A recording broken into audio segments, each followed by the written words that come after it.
are 61. The nays are 36. The bill, as amended, has passed. Mr. President, what a great day. What a great day. We don't have enough of those, right? Great days. Hi again, everyone. It's 5 o'clock in New York. A great day. The Senate last night passing the Respect for Marriage Act, which codifies federal protections for same-sex and interracial marriages. 12 Republicans voted alongside their Democratic colleagues to pass this bill, bringing the vote to 61 to 36. Democratic Senator Raphael Warnock missed the vote as he's in Georgia campaigning ahead of his runoff election next week. The bill now heads to the House of Representatives, where it is also expected to pass with bipartisan support. It will then head to President Joe Biden's desk for his signature. In a statement after the Senate vote, the president said this, quote, "The United States is on the brink of reaffirming a fundamental truth. Love is love, and Americans should have the right to marry the person they love." Congress was essentially forced to take on this legislation to do this after a threat out loud in writing over the summer from Supreme Court Justice Clarence Thomas. In his opinion on the Supreme Court's ruling that overturned Roe v. Wade, Justice Thomas suggested other court precedents decided by the same legal analysis should be, quote, reconsidered, including the 2015 Obergefell ruling that required all states to recognize same-sex marriages. That would be yet another example of this super conservative majority court being wildly out of step with America and Americans. The latest Gallup poll finds that 71% of Americans believe same-sex marriage should be recognized as the law of the land. In a moving piece published right before the Senate vote, Chasten Buttigieg, the husband of Transportation Secretary Pete Buttigieg, wrote about what marriage means to him. Chasten writes this, quote, "Mornings spent negotiating the daily schedule while stuffing diaper bags. It is the sweat-inducing challenge of getting a sweater on a wiggling toddler and the smile that comes from how cute they are once you succeed.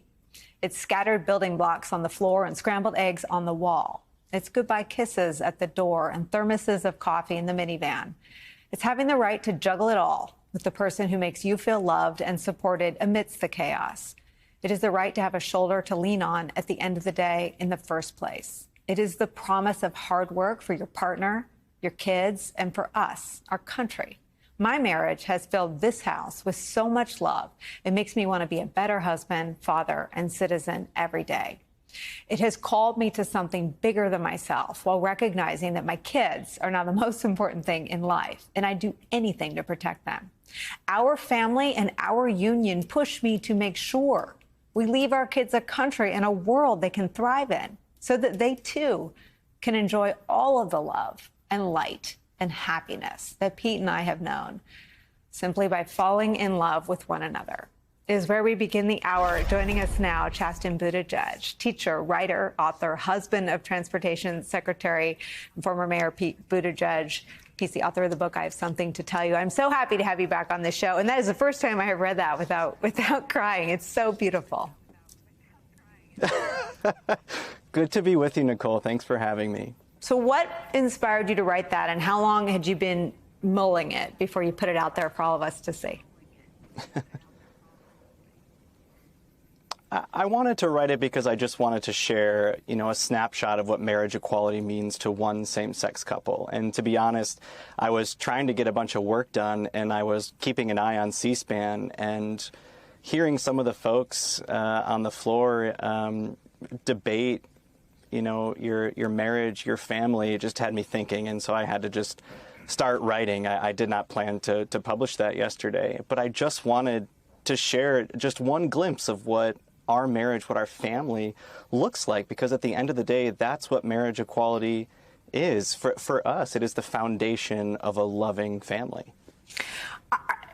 What you wrote is so beautiful, but I want to get to the darker side of this, that we have to have this conversation, that we have to have this bill feel so much like going backward. Does it feel that way to you? Yeah.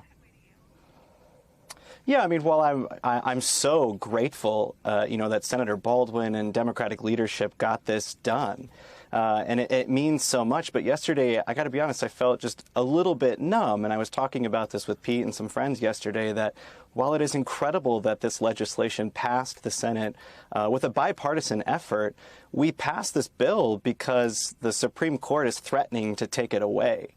we're reaffirming marriage equality because there are those who sit on that bench who want to take this away from us. And that's why I started writing, because, it's not some frivolous thing. Marriage, at the core of our marriage, is this family. It is showing up for our children. It's being there for one another. For Pete and I, it's doing everything we can to make this, a more perfect union for everybody.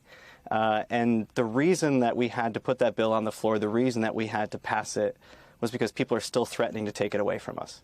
What do you think that is about? I spent time, I don't like to remind people too often, but I spent time in the Republican Party, and Republicans used to think that they were about family values, but there's nothing that threatens the family, your family, more than what Justice Thomas threatened to do. What undergirds the threat to marriage equality in America? I don't know particularly why the Republican Party continues to focus on LGBTQ people. I think it's because we're an easy target. And I think it's because they don't have solutions to real issues. They're not interested in tackling issues that everyday Americans are facing, so they're choosing, a vulnerable minority of Americans to continuously attack. You shared that Gallup poll at the top of the segment. Over 70% of Americans approve of marriage equality. Over 70% of American people believe in LGBTQ equality, and over 50% of Republicans believe in marriage equality.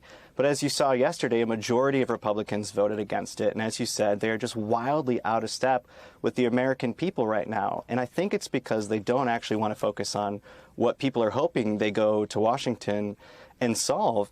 It's because they just need to continuously stoke a culture war, to audition for their Fox News hit or to get some likes and retweets on Twitter. But that's not what leadership is about. It's about making people's lives better.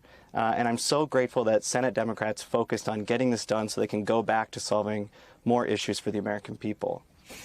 Justin, the Department of Homeland Security issued a bulletin warning about threats to the LGBTQ community specifically. And obviously there is, in addition to rhetoric and hate speech, much of it showcased on conservative media outlets, you've also got the Senate Republican leader who didn't vote for this bill.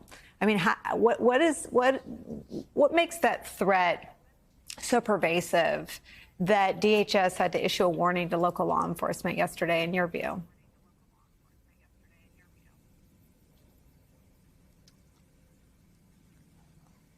I don't know. I didn't see that, and that hurts to hear. Again, this is already a vulnerable community. Focusing and targeting on an already vulnerable community that, by the way, just wants to live. They just want to survive and exist in a country that sees them for who they are and go about their lives just the way everybody else is, especially trans Americans, honing in on an already vulnerable community and picking on them and attacking them. Many people who just want to go about their lives and exist freely and openly and safely just like every other American. And especially the Republican leader not to vote for this being so wildly out of step with the American people. Yeah. I want to share just another example with you, Nicole, about what marriage equality means. Some really good friends of mine, Matt and Jeremy, live in Grand Rapids, Michigan, and they adopted 3 kids.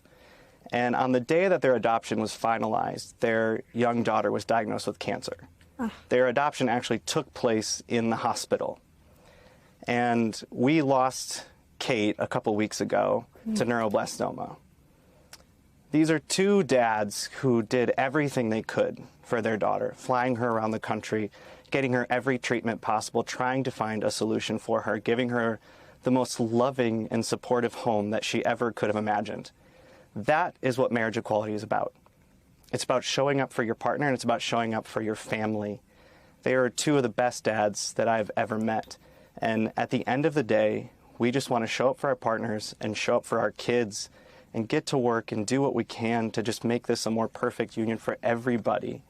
That's what it is about at the heart of this argument, is we are just people trying to exist like every other family. And that's why in my piece I invited Republicans on the other side of the aisle to come over to our house, sit in the playroom, and get to know us. See how we play, with building blocks scattered all over the floor, and I'm sure messes on the counter. Come get to know a family who's probably very, very similar to yours.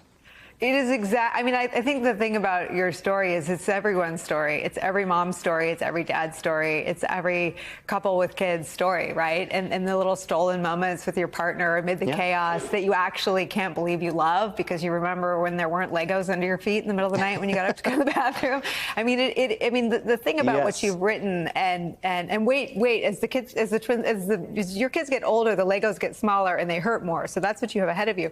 But the remarkable thing about your piece is, as beautiful and exquisite as it is the universality of your household. That is every household. And I just want to thank you for writing it and putting that out there, and for sharing. You know, I know you and Secretary Mayor Pete, I still call him Mayor Pete, I know you guys keep your family sort of private. So thank you for putting that out there, for spending some time with us. And I just want to give you the last word.